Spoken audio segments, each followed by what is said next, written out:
Hello, my name is Kathy, and today I'll be talking about learning to read music. But before I do, I wanted to tell you that I have a great many videos now on many different topics, and so I've decided to make several different video playlists so that it's easier to find videos of greatest interest. So please check out my playlist page. This video is for those of you that have little or no experience with reading music and are having a bit of a struggle in this area. What you need to do is get a note speller book for the treble clef and another one for the bass clef. A note speller is simply an inexpensive book of printed notes on a staff that you are meant to identify. You can get these exercise books from a music store or online. It does not matter what brand they are.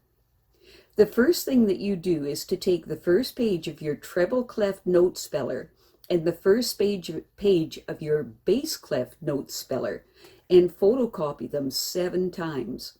A copy for page 1 of each of the treble and bass clef books, one for each day of the week.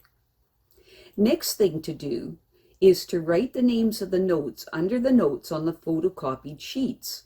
Do not write the names of the notes in your note speller book. When you try to figure out the names of the notes, use the musical sentences as a guide. Look at the note in question. Is it on a line or a space? What line or space is it on? Remember that you count the lines and spaces from the bottom up.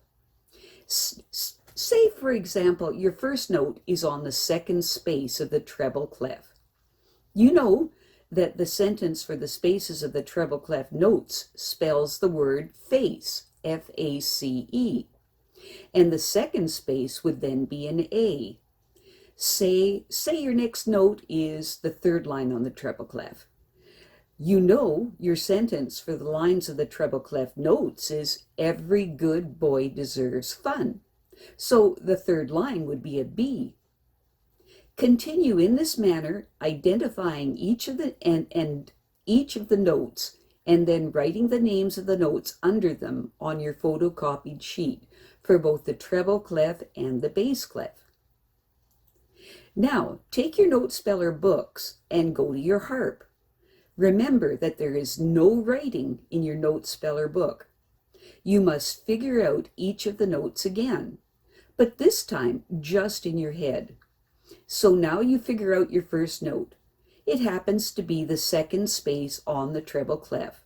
That would be an A. Then you pluck the A string and you say out loud, A. And then you figure out the second note and then you pluck the string and you say out loud the name of the note. And you go through the whole page for both the treble and the bass clef, saying the names of the notes out loud as you pluck the string in question. The act of first writing the names of the notes on your photocopied pages starts the learning process. When you go to the harp and play the note and say the name of the note out loud, it all gets reinforced powerfully in your mind, and your mind starts to associate that plucked string tone for the note that's written in the book, which is a very important process.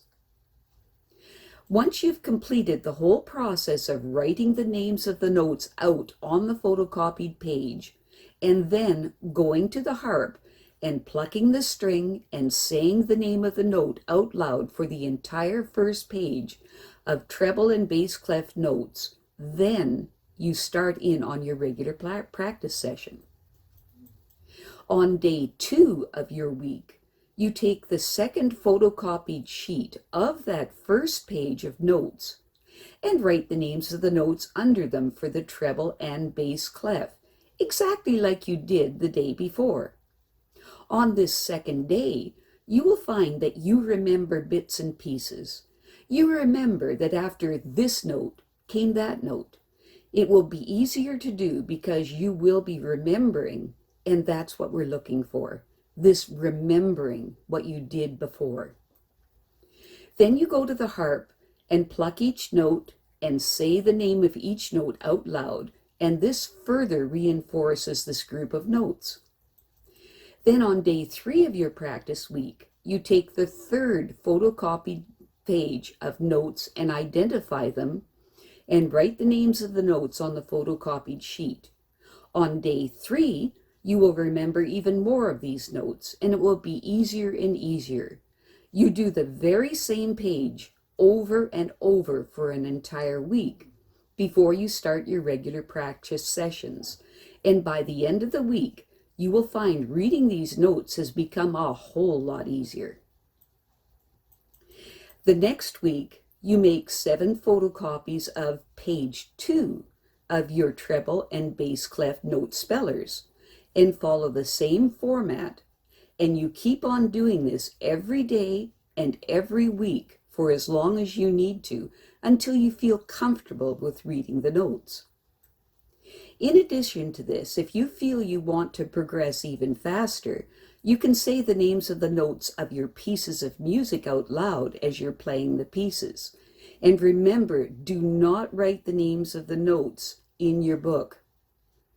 One of the functions of the modified sight reading portion of this teaching series is for you to play pieces that you've already learned once, just before you start your formal practice session. The act of reading the notes of each of these already learned pieces of music is practice in reading notes in various combinations so that it becomes easier and easier for you to read music. And this process is painless because you've already learned these pieces of music. It is important for this process that you always actually read the music of these pieces. You need to be looking at the notes of the pieces and having them register in your mind. So do not play these pieces of music from memory. This is important. Now, every musician goes through the process of learning how to read music. We all went through this, and we all got past it, and so will you. You can do this. All you need to do is to keep at it. Sometimes a person can get overwhelmed with everything that needs to be learned. If this is happening to you, what you need to do is to just concentrate on the current lesson that you are working on and nothing else. Just adopt the kind of tunnel vision where the only thing that exists in your musical world is simply the lesson you are currently working on, and blot everything else out.